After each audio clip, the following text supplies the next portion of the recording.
बिस्मिल्लाहिर्रहमानिर्रहीम। दौड़ टीवी में भली कार आया उमैद अली पंवर दौड़ बरसात बातिल नसरत गोठ लाल खान चीमू जे रवासिन गुलमम चीमू काजुम हुसैन चीमू अली खान चीमू मोहम्मद अकरम चीमू पंहिंजे औरतुनि मासूम ॿारनि सां गॾु ज़मीन जे मुबाइना कब्ज़े ख़िलाफ़ एहतिजाजी मुज़ाहिरो कंदे चयो त असांजी 8 एकड़ ज़मीन ते बिरादर जा बासर वॾेरा अल्लाह ॾितो चीमू अमीर अली चीमू मोहम्मद रफ़ीक चीमू कूड़ा कागज़ ठाराए कब्ज़ो करण जी कोशिश करे रहिया आहिनि। असां कणिक जो ज़ेरो कढी रहिया हुआसीं त हू अचानक जमाल शाह थाणे जी पुलिस जी सरपरस्ती में हथियारबंदनि खे वठी अची असांजे 100 कणिक जूं बोरियूं ज़बरदस्ती खणी वञण जी कोशिश करे रहिया हुआ त असां उन्हनि खे कणिक खणण न ॾिनी।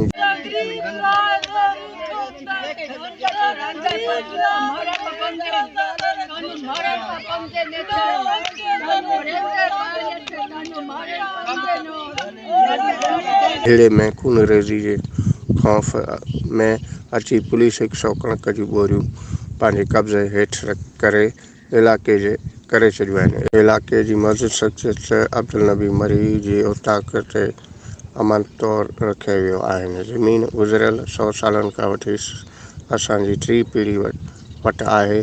कागज़ असांजे नाले आहिनि। तॾहिं त गोठ लाल खान चीमू भरिसां 50 सालनि खां वठी रहंदड़ मुबारक लाशारी शमीर लाशारी तालिब हुसैन लाशारी सिजाद हुसैन डायरी बशीर अहमद मलकानी परवेज़ मरी बे एहतिजाज कंदड़नि गुल मोहम्मद चीमू वारनि धुर सां गॾु मौजूदु हुआ। उन्हनि चयो त 50 सालनि खां वठी ॾिसूं था त ज़मीन गुल मोहम्मद वारनि जी आहे। इंतिज़ाम हेठि आयल अल ॾितो चीमू अमीर बख्श चीमू मोहम्मद रफ़ीक चीमू कूड़ा कागज़ ठाराए ज़मीन जी मालिकी जी दावा कनि था।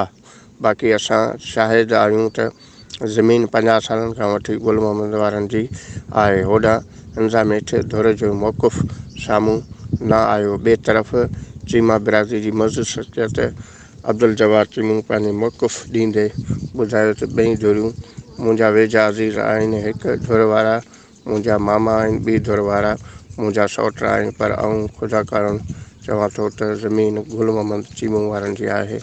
आऊं कंहिंजी बि नाजाइज़ हिमायत न कंदुसि। ऐं उहो मुतालबो थो कयां त शिफ़ाफ़ जांच कराए ज़मीन असुल मालिकनि हवाले कई वञे। होॾां ज़मीन ते कब्ज़े ख़िलाफ़ एहतिजाज कंदड़ मुल्क जे सदर आसिफ अली ज़रदारी सूबाई वज़ीर अली हसन ज़रदारी वज़ीर आला सिंध सैयद मुराद अली शाह रेन्यू जे सूबाई वज़ीर समेत deputy commissioner Shaheed Benazirabad Zahid Hussain Rind state commissioner मुख़्तियार कार दौड़ समेत समूरनि वसवारनि खां मुतालबो कयो आहे त असां सां इंसाफ़ करे असांजी ज़मीन असांजे हवाले कई वञे। ॿी सूरत में एहतिजाज जो दायरो वधायो वेंदो।